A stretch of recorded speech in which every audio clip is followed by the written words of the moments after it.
I think most of us can agree that we humans have done a remarkable job of screwing up the planet.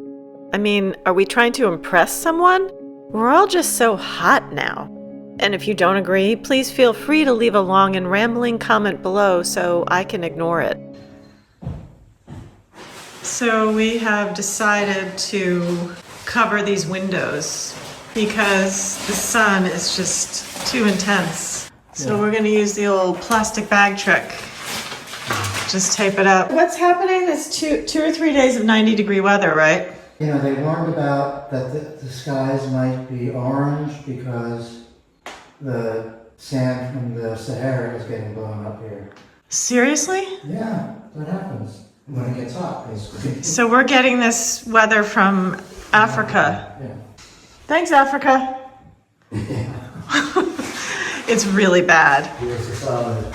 I mean, I think we did the right thing by closing the shutters a few days prior to the massive heat. So, I mean, it's gonna get hot. And I've only had to do this one other time when you guys were away in the US for 2 weeks. Right. And we had like 4 days of 100-degree weather. What's that? It's all the bags we have.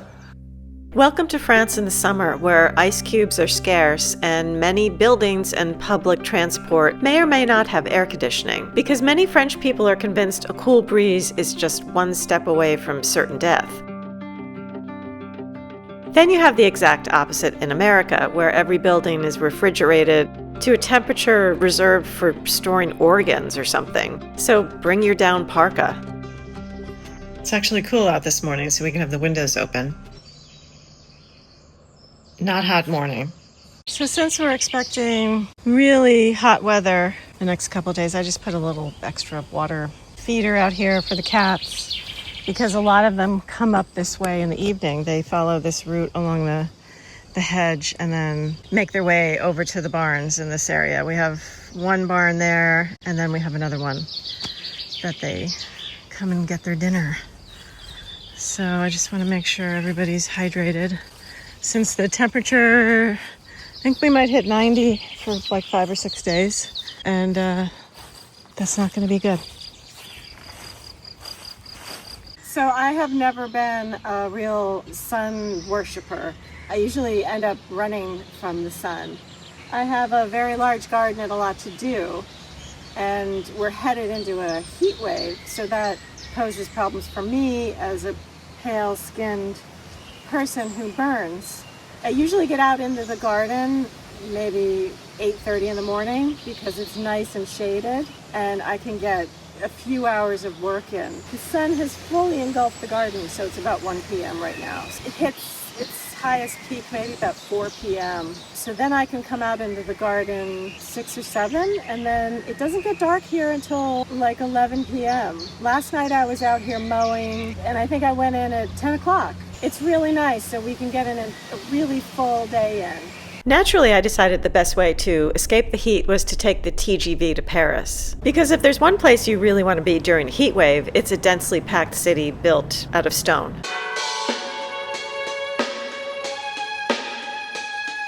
I was there for the day to have lunch with my friend Michael, an artist, tour guide, and walking encyclopedia of Parisian history. We had every intention of filming a segment about the food history of Paris. But between the heat and the lunch, our ambitious filming plans slowly dissolved.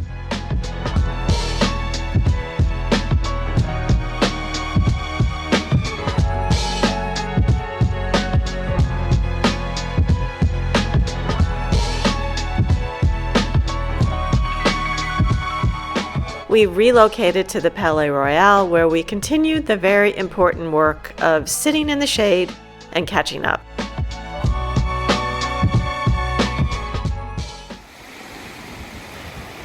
While I was in Paris, the rest of the family went to the beach to cool off, and thank goodness Lincoln captured the experience.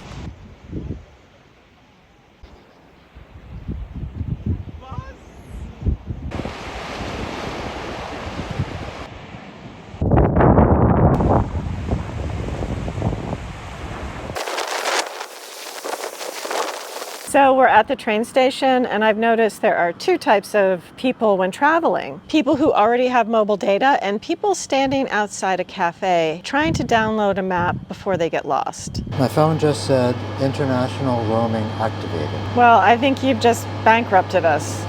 This is why you should start using Saily. It's an eSIM app from the creators of NordVPN, and it gives you mobile data in over 200 destinations without ridiculous roaming charges. All you have to do is download the Saily app and choose a data plan for wherever you're traveling, install the eSIM, and when you arrive, you're connected almost immediately. There are no roaming surprises and no need to hunt for Wi-Fi. No more trying to load Google Maps with one signal bar. And if you travel often, Saily Ultra also includes perks like airport lounge access, fast-track services, and extra online security features, which is great when you're using public Wi-Fi with 12,000 strangers. It also includes built-in blocking and web protection features that help protect your privacy online and can even reduce mobile data usage. And every time you buy a plan, you earn Saily credits. If you travel internationally, Saily genuinely makes the whole process easier. All you need to do is download the Saily app and use our special code at checkout to get 15% discount on Saily eSIM data plans. We don't eat much in the way of meat anymore, but after that lunch in Paris, I couldn't stop thinking about the steak au poivre. It's one of those classic French dishes with slightly disputed origins. Most historians trace it back to Normandy in the 19th century, before it became popular in the restaurants of Paris in the early 1900s. It's basically peppercorn-crusted steak with a rich cognac sauce.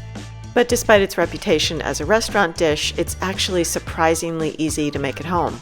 So when I got home, I decided to make my own version. The one I had was really good, but I was curious to see if I could make it even better. And if you're a vegetarian, I've made this before using a large portobello mushroom instead of the steak and a vegetable broth for the sauce. Let's talk fries. In France, potatoes are labeled according to how they're best used, whether that's for mashing, roasting, or frying.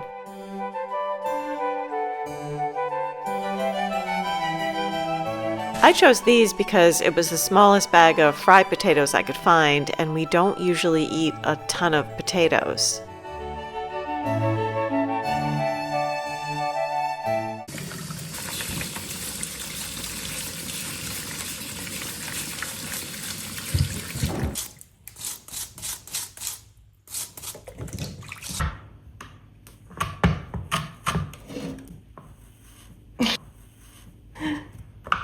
Okay. Oh, it did work. That's actually pretty nice.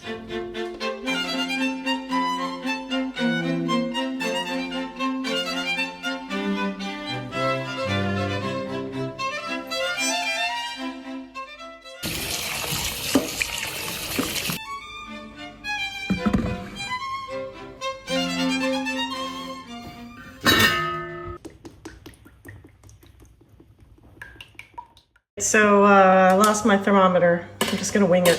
Now, in my opinion, the proper way to make French fries at home is to fry them twice. First, you blanch them in oil at a lower temperature for a few minutes, remove them and let them rest before frying them again a second time at about 375 degrees or 163 Celsius. That's what gives you that crisp exterior and fluffy interior. I did not do that. It was getting late, people were hungry, and I was rapidly losing interest in culinary perfection. So I gave them a single fry and called it a day. And honestly, they were excellent.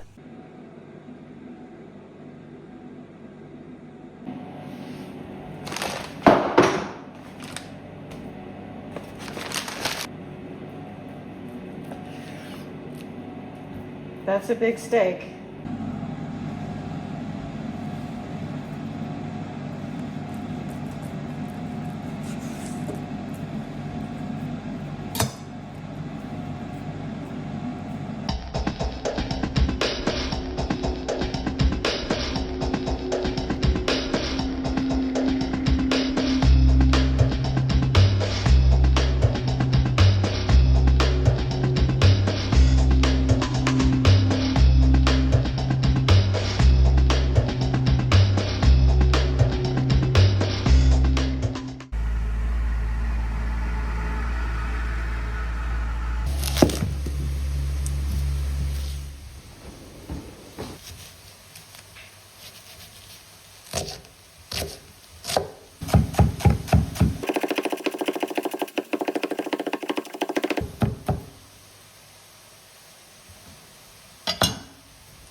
This recipe calls for beef or chicken stock, and I'd love to tell you that I have a freezer full of homemade stock, but at the moment I don't. So I'm using frozen veal stock cubes from Picard instead. They're probably the closest thing you'll find to homemade stock without actually making it yourself, and far better than bouillon cubes or the box stocks I used to buy in the US.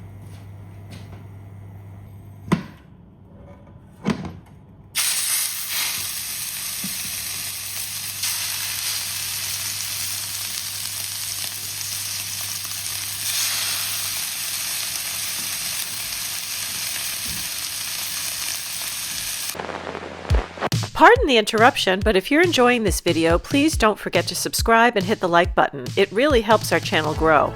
You'll see renovations, cute animals, garden porn, cooking, and sometimes we even leave the chateau and go somewhere. Now back to the video.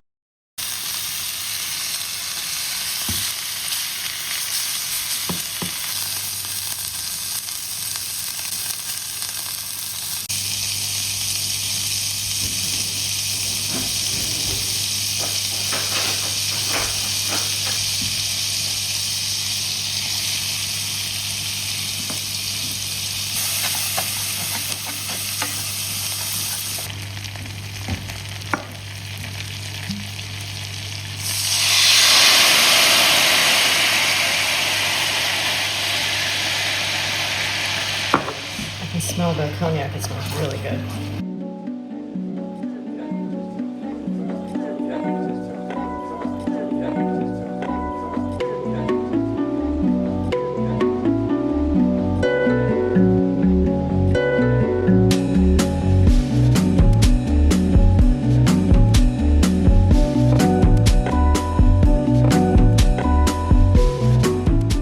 So this is really good. It's thickened up a little bit.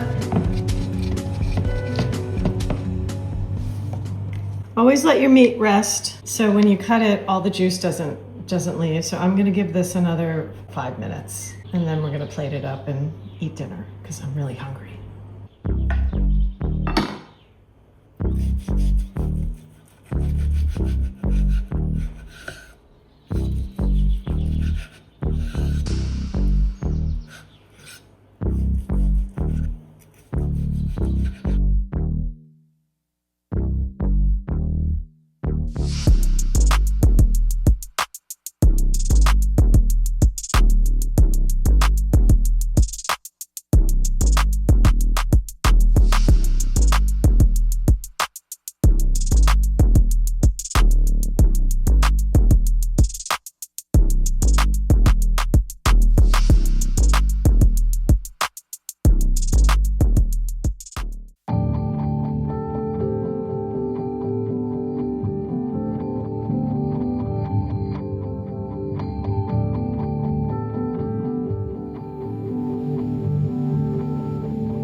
Thanks for watching. If you've enjoyed this video, don't forget to subscribe, and if you have something to say, leave us a comment.